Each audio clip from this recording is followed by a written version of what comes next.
Quad તાલુકામાં પાણીની અછતથી ભારે હાલાકી જોવા મળી અને મહિલાઓ દૂર દૂર સુધી પાણી માટે રજળપાટ કરવી પડે છે। શું છે આખો મામલો, જોઈશું આ ખાસ રિપોર્ટમાં।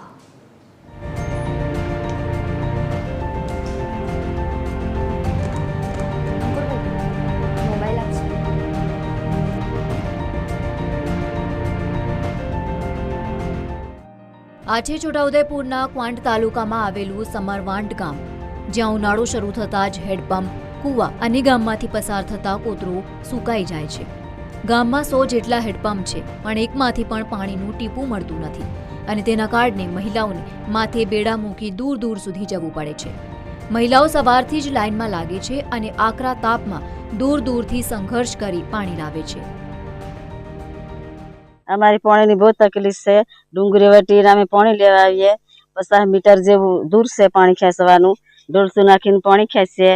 पछी चक्कर आई जाए, माथुं दुखी जाए, ऊँगेथुं पानी काढे, पछी खेली जाए, ढोराने पीवानुं, छोकराने वडाववानुं, थोडाववानुं। એટલે અમારે પાણી પૂરું નથી પડતું, એટલે અમારે પાણી નરમદાનું જોઈએ।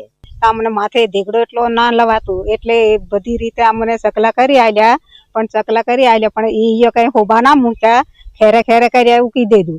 પણ પાણીની જરૂર અમારે વધારે તકલીફ છે, અમારે પાણી જ જોઈએ સમલવટનું। કેટલા વખત માંગણી કરી, પણ કોઈ આને કોઈ પરિણામ લાવતું જ નહીં।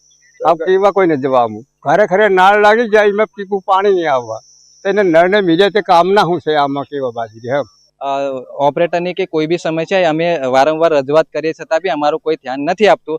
તો અમે આગામી સમયમાં જો પૂરેપૂરો અમારા સમસ્યાનું સમાધાન નહીં લાવશે તો અમે આગામી સમયમાં આંદોલન કરવા પણ મજબૂર થઈએ છીએ અને કરીશું બી, ચોક્કસ કરીશું। તેમાં પણ ઉનાળામાં જો કોઈના ઘરે પ્રસંગ હોય તો હાલત વધુ ખરાબ થઈ જાય છે। ગામમાં એક લગ્ન છે અને લગ્નના દિવસે પાણી માટે વેચાતા ટેન્કર પર આધાર રાખવો પડે છે। પછી આવા લગ્ન પ્રસંગ હોય ત્યારે અમારે ટેન્કર ફાડી લાવવું પડે। પછી બહેનોને તકલીફ પડે એટલે એ જાય પેલા કોતળે ને પેલા કુએ, કોઈનો પ્રાઇવેટ બોર હોય, કોઈનો પ્રાઇવેટ કૂવો હોય ત્યાં જાય, સરકારી બોર આવે। પણ એમ અમારા ગામમાં એવું છે કે કોઈ નક્કી નહીં, પાણી મળ્યું તો ઠીક, ના તો પછી કોઈ કામનો નહીં બોર। જ્યારે આ અંગે જિલ્લાના પાણી પુરવઠા વિભાગ પાસે TV13 ગુજરાતીની ટીમ પહોંચી તો તેમણે કહ્યું કે જો કંઈ તકલીફ હશે તો દૂર કરીશું। લાઇનના અંદર તૂટફૂટ થઈ હશે, જે પંચાયત દ્વારા રિપેરિંગ કરવાની રહેશે। જો એમને કોઈ તાંત્રિક સહકાર જોઈતો હશે તો અમે કચેરી મારફત પૂરો પાડશું। એવી કોઈ કમ્પ્લેન મળી નથી હજી ગામ તરફથી। જો એવું કંઈક ધ્યાને આવશે તો અમે રિપેરિંગ માટે પણ જે એજન્સી છે એના મારફત રિપેરિંગ કરાવશું। કહેવાય છે કે જળ એ જ જીવન અને જળ વિના જીવન કપરું બની જાય છે। તે સમલવાંટ ગામમાં બિલકુલ સાથર થતું દેખાઈ રહ્યું છે। ત્યારે સરકારની યોજના માત્ર કાગળ પર રહેવાને બદલે જો ખરેખર અમલમાં આવે તો જ ગામ લોકોની તરસ બુઝાશે તે નક્કી છે।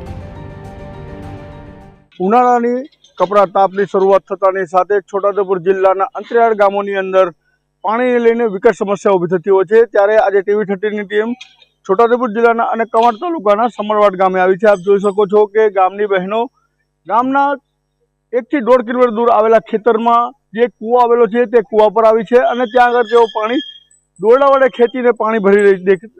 ત્યારે કહી શકાય કે ગુજરાત સરકારની સારામાં સારી યોજના કહી શકાય કે નળ સે જળ યોજના, એ અંતર્ગત ઘરે ઘરે નળ લગાવવામાં આવ્યા છે, પણ ત્યાં એમના ઘર સુધી નળમાં પાણી પહોંચ્યું નથી અને તેના કારણે તેઓને પારાવાર તકલીફ ઉભી રહ્યા છે।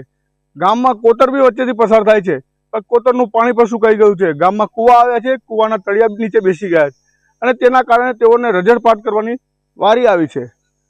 તેઓની માંગ છે કે વહેલી તકે તેમના જે નળ સે જળ યોજનાની અંદર જે નળો લાગ્યા છે તેની અંદર પાણી આવે તેવી તેઓ ઉગ્ર માંગ કરી રહ્યા છે। અજય જાની, TV13 ગુજરાતી, છોટાઉદેપુર।